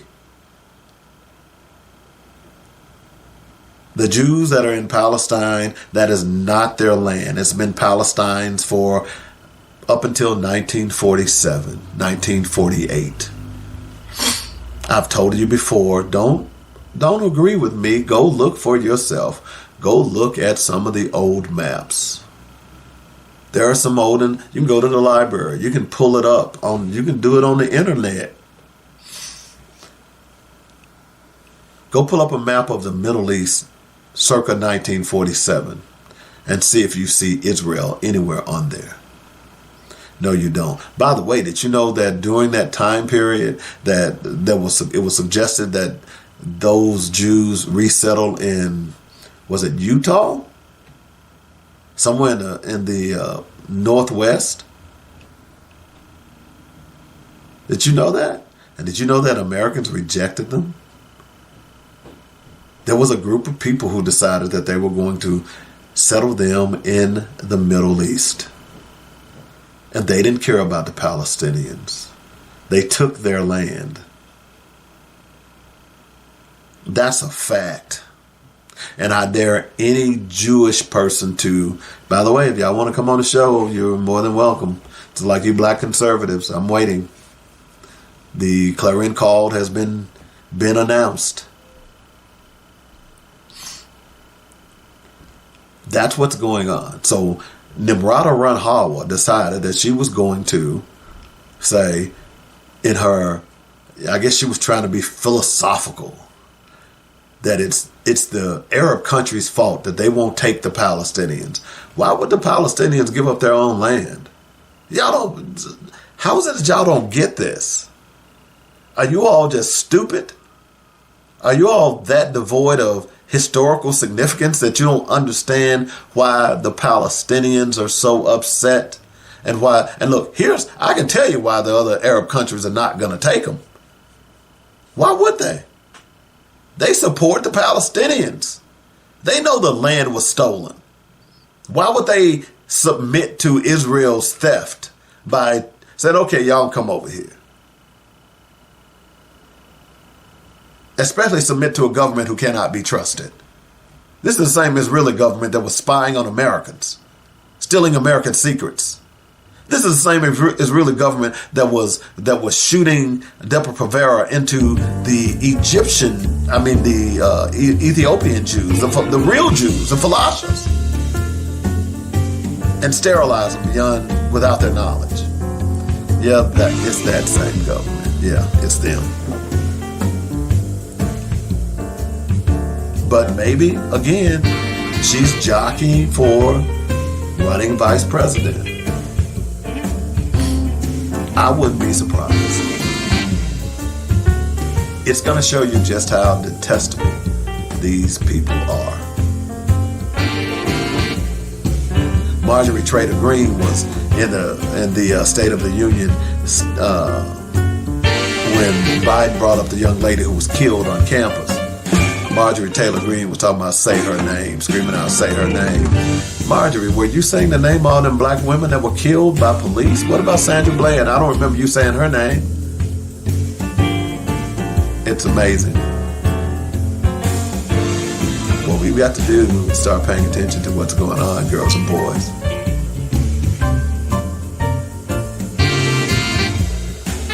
Nikki Haley. Nimrata One Horror, the woman who don't even want to use her real name. That's interesting. All right, we're going to take our last break. When we come back, what we must do, we got to tell you about, I tell you all the time the vote works. It's just that we don't know how to use it. I'm going to prove to you again that it works. You're listening to Black Focus Radio, our issues, our solutions, our voices on JoyNetRadio.com. Hey, beautiful. You look gorgeous. Are you doing something different? There's a healthy glow about you. Thanks. I'm just my natural self. Come on. What's your secret? Okay. Since I found SkinTentional.com, I've been getting a lot of those comments. SkinTentional.com? Yes. SkinTentional.com is handcrafted, luxurious natural baths and body care products. Crafted for those with a designer's taste for high-quality skincare products but won't break your bank. From body butter to oils and soaps, SkinTentional has something for everyone, including the man in your life. Get your man some beard balm and oils. And yes, they offer body butters and soap for him as well, without making him smell like flowers. Go to SkinTentional.com and check out their amazing products. They believe self-care should be an intentional and joyous experience for all. SkinTentional.com. Business owner, can I talk to you for a moment? How many people have come up to you and said, hey, I didn't know you had a business? Yeah, that can happen when you don't advertise. I have a solution for you. Advertise on JoyNetRadio.com and let the world know that you're in business. I know what you're thinking. Advertising is so expensive. I've got a great package for you that will cut your expense and increase your bottom line. It's only $125 for startup and new businesses. Call me, David W. Coleman, at 615-554-0568, and I'll put together a package specifically for your business. Now is the time to tell the world, hey, I'm in business. Come spend your money on quality goods in my store. Let us help you at JoyNetRadio.com. Here's the number. Call me, 615-554-0568. We are here to assist you in building your brand.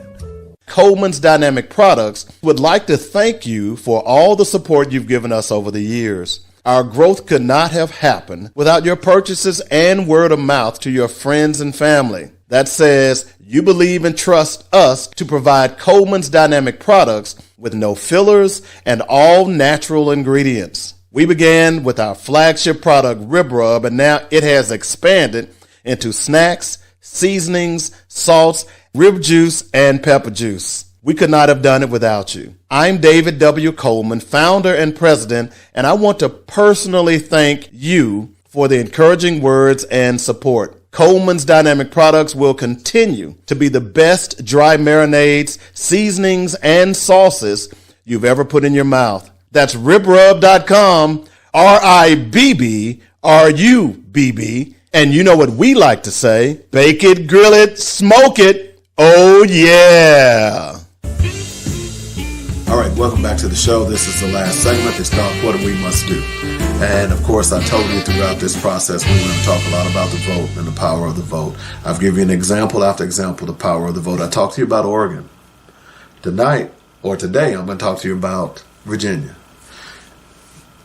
Maybe this is something that went by you didn't pay attention to it, but since I live in the DMV area, there was big news that broke, a couple of months ago about the fact that the Washington Capitals, the Washington Wizards, were all about to move to Virginia.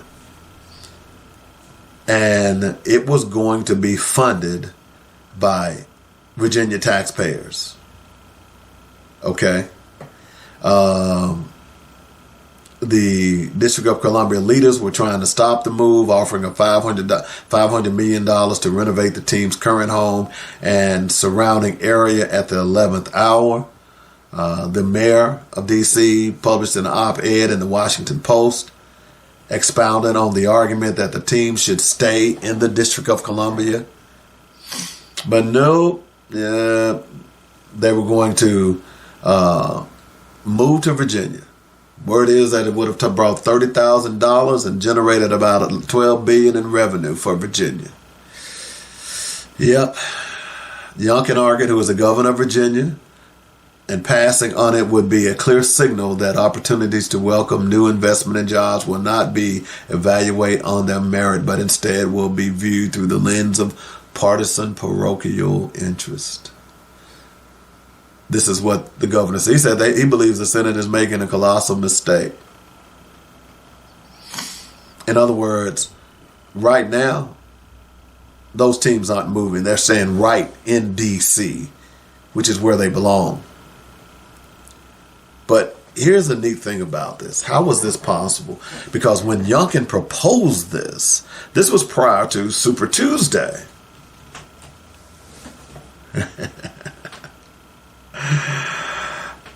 After Super Tuesday, the House of Delegates, as they call it here in Virginia, and the Senate flipped completely to Democrats. And the head of the Senate Finance Committee, Senator Louise Lucas, scrapped it. She was a sister, by the way. Lawmakers' decision to scrap the $2 billion development, which would have relied on money from Monumental and the city, and a $1.5 billion in-state issued bond, doesn't take it off the table. Youngkin could add it back through an amendment. But why am I telling you this? I'm telling you this because your vote matters. And all those people that went to the polls on Tuesday night, Super Tuesday night, and voted for Democrats showed once again that my vote matters. And with my vote, I can dictate what goes on in my life. As I've told you all before, I am not one of those people who thinks that we as taxpayers should be giving billions of dollars to rich people. You say, well, it's going to bring jobs. They're part-time jobs. Can you feed a family on that? No, and they're seasonal, by the way. Y'all get that, right? I know that, and I've seen that up close and personal with the Titans and the Predators. Don't get me wrong, love me some Predators. Love the Titans. But the Titans only play 17 weeks out of the year. Predators a little bit longer, NBA teams a little bit longer, but at the end of the day, those are part-time jobs. Maintenance, concessions. They have no benefits. The Virginia voters decided that, hey, we're not falling for this okie doke. Now, as I just read, there are ways that he could try to put it back on the agenda, but it still has to be voted on in the Appropriations Committee. $1.5 billion is a lot of money out of a state's budget. Now, Virginia ain't hurting now. Virginia's a nice little area. I've been over there a lot since I've been in there. It's nice. It's probably, about 40 minutes from where I am? Just going over to Alexandria. May not even be that far. But I say all that to say that here, once again, is an example of the vote and making it happen. It matters. And we've got to do a good job in proving once again that if we believe in democracy, the only way out is the vote. Don't be swayed by these people thinking that, hey, if we don't win, we're going to tear up the country. Well, y'all go right ahead. We're going to put all your asses in jail. And some of you black Republicans can go with Byron Donald. But we've got to do a better job. We've got to get out of here. And we've got to show them that we believe in democracy first and foremost. Whatever other differences that we have, we'll work it out within the confines of our democratic state. One man ain't a king. And I've said over and over again, we need more than two parties. But right now, we've got to cut wood with the blade that we have. And right now, that blade is a Democratic Party. Prove to them, as the Virginians did, that your vote matters. And we know how to use it. Once we learn that, and we are truly letting democracy work for us. All right, we got to get out of here. I hope you enjoyed the show. It's called Black Focus Radio. Our issues, our solutions, our voices. Right here on JoinedRadio.com. You've been listening to Black Focus, where we discuss our issues with our solutions and our voices. Join us every weekday afternoon at 1 p.m. on JoinedRadio.com.